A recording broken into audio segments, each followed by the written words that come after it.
안녕하십니까 여러분들, 산책처럼 사주입니다. 날이 추운데 건강관리 잘 하고 계신지 모르겠습니다. 오늘 말씀드릴 내용은 궁과 성입니다.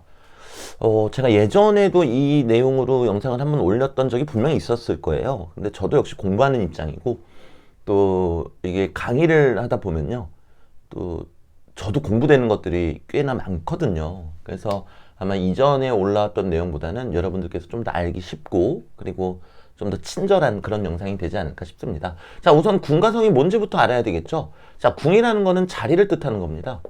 그리고 성이라는 거는 십성을 뜻하는 용어고요. 왜 우리가 만세력을 보시면요, 연, 월, 일, 시가 있는데, 뭐 이를테면은 월간이 붙인 자리고, 뭐 월지가 모친 자리고, 뭐 일지가 배우자 궁이다, 이런 식의 이야기를 하잖아요. 이 자리를 뜻하는 용어고요. 십성이라는 거는 아마 제가 말씀 안 드려도 다들 아실 것 같습니다. 뭐 정제, 편제, 비견, 겁제, 뭐 정관, 평관 해가지고 막 있는 것들, 요걸 이제 성이라고 우리가 그냥 줄여서 이렇게도 이야기를 합니다. 자, 근데 이 명리학을 공부하다 보면요, 혼동되는 부분이 있어요. 그게 이제 어떤 부분인가 하면은, 예를 들어서 편제다. 그럼 아버지란 말이에요. 편제는 부친을 뜻하는 용어인데, 부친이 부친 자리에 들어가 있는 게 아니라 뭐 이런 데 편제가 들어가 있단 말이에요. 그러다 보니까 명리 공부하시는 분들 입장에서, 야, 이게 궁이 먼저냐, 성이 먼저냐, 뭘 따라야 되는 거냐. 또 이제 혹자는 그러다 보니까, 야, 이거 너무 두리뭉실하다, 배울 게 못 된다, 이제 그러시는 분들도 분명히 계세요. 자, 근데 저희 생각은 조금 다릅니다. 이 역학은 대단히 정교한 학문이죠. 정교한 학문이다 보니까 어느 쪽으로 보아도 똑같은 이야기를 하고 있어야 된다는 것입니다. 그래서 저의 의견은요, 궁과 성을 크로스 체크해야 된다는 거죠. 그렇게 되면은 오히려 조금 더 선명해지는 부분이 있습니다. 예를 들어서 십성적으로 봤을 때 편제라고 하면은 일단 육친적으로는 뭐 부친, 그리고 나의 시어머님, 그리고 아버지의 이제 형제 자매. 죄송합니다. 네네. 저기 내 부인의 형제 자매가 맞는 말이죠. 네, 형제 자매. 육친적으로만 해도 벌써 이렇게 되고, 육친을 배제하더라도 벌써 뭐 돈을 뜻하기도 하고요, 그리고 확장을 의미하기도 하고요, 어떤 목표를 의미하기도 하고요, 여러 가지가 나올 수가 있잖아요. 근데 궁과 성을 크로스 체크함으로써 이 경우의 수들을 줄여나간다라는 거죠. 그러면 일단 그 부분에 대해서 좀 설명을 드려보겠습니다. 뭐 자영사를 예시로 한번 말씀을 드려볼게요. 예를 들면은 여기 진진자영이 있는데, 이게 정제도란 말이에요. 그럼 얘도 똑같이 정제가 되겠죠. 자, 근데 만약에 남명이다. 그럼 마침 배우자궁인데 정제로 자영살이 있으니까 내 여자 또는 부인으로 인해서 좀 마음고생을 할 때가 있다. 자, 물론 이렇게만 나오면 대단히 편하겠죠. 네, 물론 이제 뒤에서 좀 어려운 경우도 말씀을 드릴 겁니다. 그러니까 채널 고정하시고요. 네, 만약에 여기 이제 식신이다. 그러면 진진자영살이 배우자궁하고 자식궁에 이렇게 걸쳐 있잖아요. 근데 식신은 여명 입장에서는 자식을 뜻한단 말이죠. 그럼 아무래도 이 자영살은 자식을 이야기하고 있을 가능성이 높겠죠. 네, 왜냐면 궁으로 보나 성으로 보나 자식을 이야기하고 있으니까요. 근데 항상 이렇지만은 않습니다.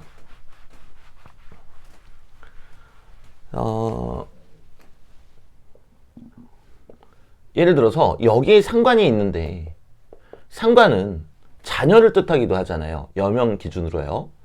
연, 월, 일, 시. 네, 이렇게요.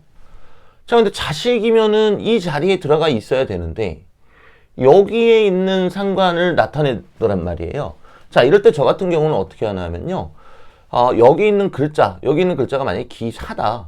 그러면은 여기 있는 글자와의 어떤 작용이 있는가, 그 들어오는 운이, 그거를 먼저 유추를 해봅니다.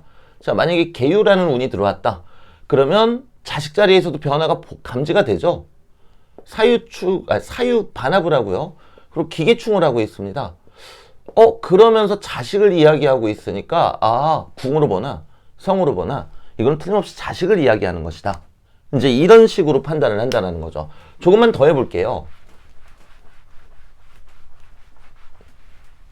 네, 연주부터 들어오는 경우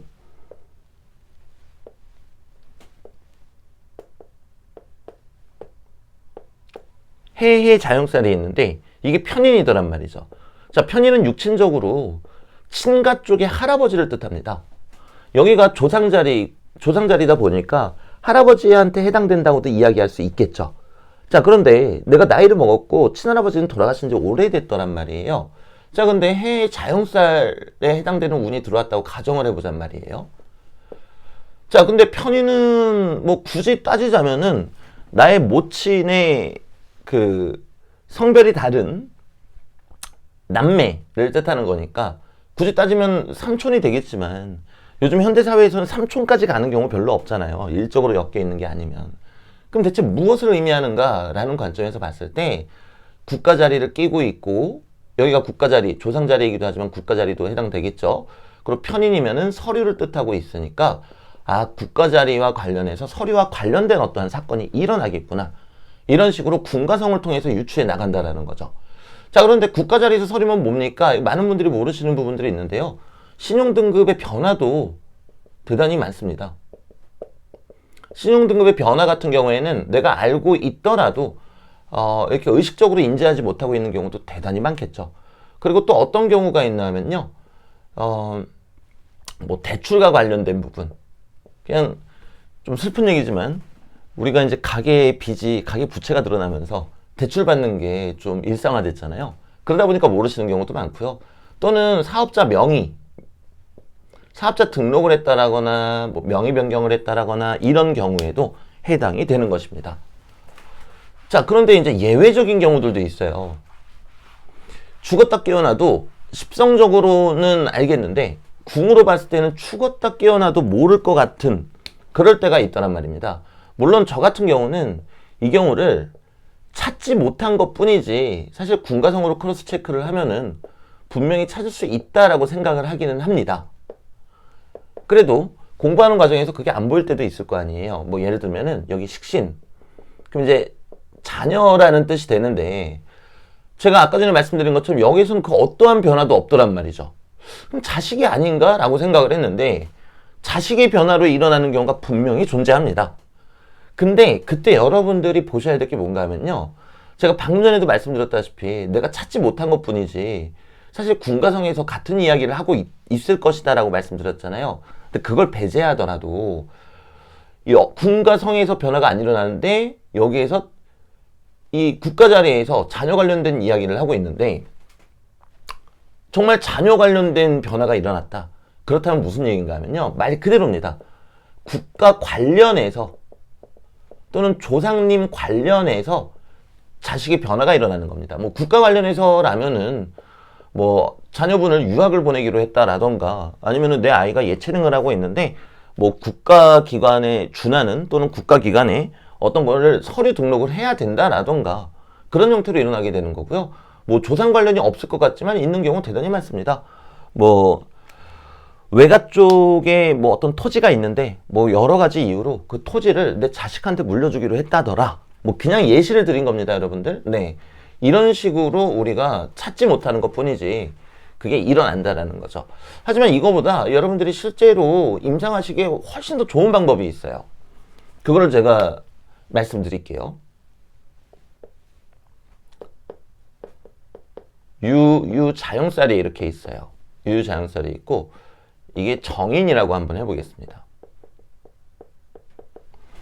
자, 그러면 이 정인에 해당되는 거는 모친, 서류, 뭐 공부, 그리고 서류이기 때문에 투자 같은 것도 이야기할 수 있겠습니다. 게다가 이 오행도 또 금오행이잖아요. 금오행 같은 경우는 이제 결과를 바라보고 하는 거기 때문에 투자라고도 이야기할 수 있겠죠. 자, 그럼 이 중에서 어떤 거를 이야기하는가? 혼란스럽단 말이죠.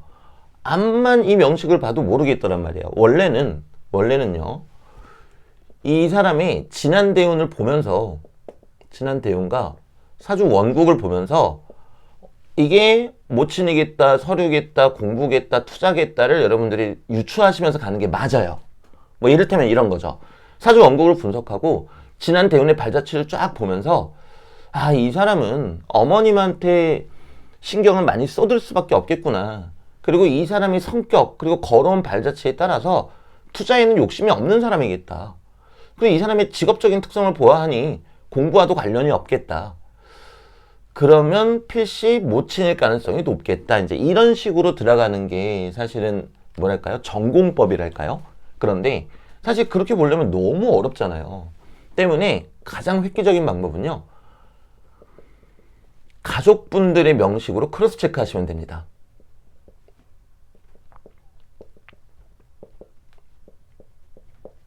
네.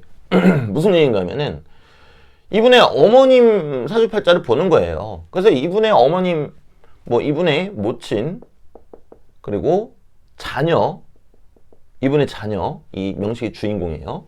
그리고 이분의 배우자 명식으로 이분 입장이라면은 모친의 동태를 살피면 되는 거고, 자녀분 입장이라면은 외할머니 동태를 살피면 되는 거고요. 외할머니는 편관에 해당됩니다, 여러분들. 네.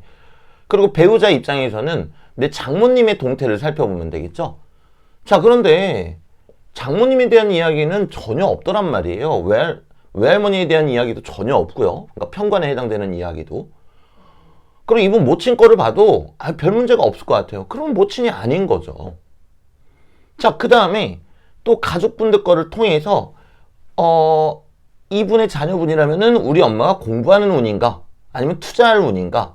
아니면 문서랑 관련된 운인가? 이걸 살펴보시면 돼요. 물론 처음에는 대단히 어려울 겁니다. 근데 우리가 사실 정확하게 보는 게 조금 더 목표잖아요. 우리가 공부하는 목표. 그러면 이 목표를 충족시키기 위해서는 사실 요 2번 이 분의 주변 인물들, 특히 혈육의 명식들을 보시면서 크로스 체크하시고 그것을 지워나가시면은 대단히 좋은 어떤 뭐 보람이 있으실 것 같습니다. 자, 그리고 이제 영상을 끝마치기 전에요. 예시를 한 번만 더 들어봐 드릴게요. 기묘해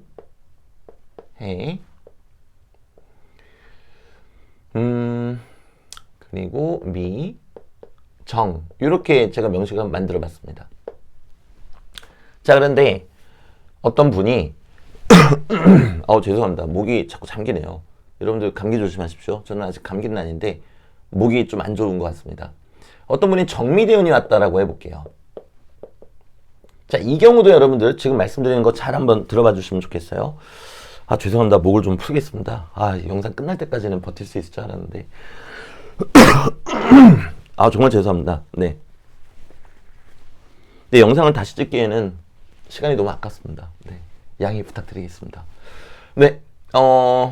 부친의 동태를 살펴보자잔 말이에요. 부친의 동태. 자, 정화일간이니까 부친은 편재가 될 것이고 편재는 신금이 되겠죠. 자, 제가 궁과 성을 크로스 체크해야 된다고 말씀드렸죠. 일단은 부친 궁의 생김새부터 한번 보는 거예요. 부친 궁이 여기죠. 그런데 해, 묘, 미 하면서 목극토를 하고 있죠. 그러니까 부친 궁 자체가 목극토를 당하고 있으니까 대단히 약한 상황이란 말이죠. 그 다음에 두 번째로 여러분들이 해보셔야 될 거는요. 요 사주 원국에 신금이 없지만 이 신금을 머릿속으로 이미지화 시키신 다음에 얘를 들고 이 사주 원국으로 한번 가져가 보세요. 이렇게 갖고 들어가면은 요 신금이 요 안에서 잘 살아갈 수 있는가? 이거를 살펴보셔야 돼요. 그러니까 없는 글자를 만들어서 이렇게 대입을 해보시라는 거죠. 자, 근데 신금 입장에서는 정화한테도 대단히 약하고요. 신금은요. 근데 신금이 뿌리도 없는데 해묘미가 이루어져 있으니 더더군다나 약해졌겠죠. 네, 이때는 금극목이라고 이야기할 수가 없을 겁니다. 자, 그러면은 사주 원국에서도 신금의 동태가 좀 불편하게 돼 있다. 거주성이 안 좋다. 자, 근데 정미대운이 왔다. 그럼 정미대운이 오게 되면은 또 해묘미를 이루겠죠. 자, 근데 해묘미를 이루는데 왕지, 묘목으로 뭉치잖아요. 근데 여기가 모친 자리도 되지만 여기 자체를 또 부모 자리, 윗사람 자리로 본단 말이에요. 그러면 윗사람, 부모님에 대한 이야기를 하고 있다는 걸 암시하고 있고요.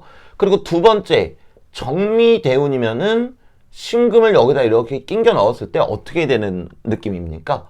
네, 정화는 뜨거운 열기에 약한데 미대운이니까 너무 뜨겁고요.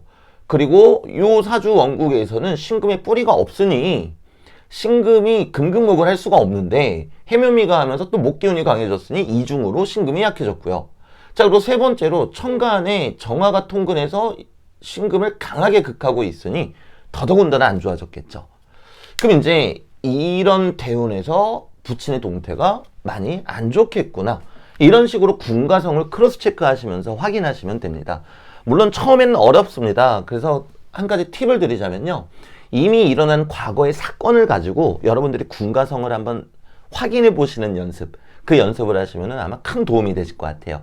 그 연습을 충분히 하신 다음에는 가까운 미래에 확인할 수 있는 뭐 월운과 일운이라든가 이런 것들을 통해서 또 확인해 보시면 참 좋을 것 같습니다. 네, 그래서 오늘 영상은 여기에서 마무리 짓도록 하고요. 저 목 잠기는 거 보셨죠? 남일이 아니에요. 여러분들 건강관리 잘 하셔야 됩니다. 저도 이만 가보겠습니다. 가보겠습니다.